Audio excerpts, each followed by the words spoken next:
অনেকেই ভাবে যে আমরা রোগের চিকিৎসা করি, তো এই বিষয়টা একটু পরিষ্কার হওয়া দরকার।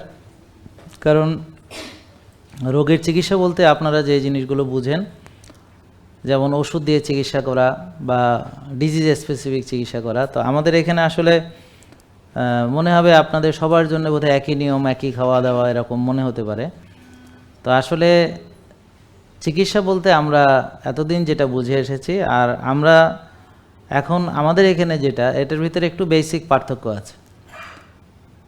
যেমন ধরেন আপনি যে কোনো রোগের জন্যে এখানে চিকিৎসা করতে আসেন না কেন, অথবা রোগ নেই, তা আপনি যেভাবে একটা সুস্থ মানুষ থাকে, অর্থাৎ একটা সুস্থ মানুষ বলতে কি বোঝে? ওষুধ খায় না, এনার্জি ভালো, স্ট্রেংথ ভালো, হজম ভালো, ঘুম ভালো, মানসিক প্রশান্তি ভালো, তো এরকম যারা আছে তাদের আমরা বলি সুস্থ।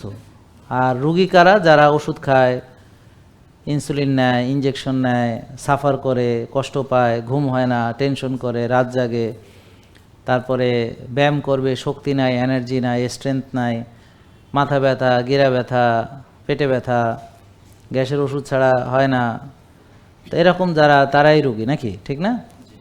তো এখন আমরা আসলে রোগের চিকিৎসা করি না, তবে রুগীর চিকিৎসা করি, মানে অর্থাৎ একটা মানুষ যেন সুস্থ থাকে। তো সুস্থ থাকলে তার রোগ থাকবে না, এটা হচ্ছে কথা।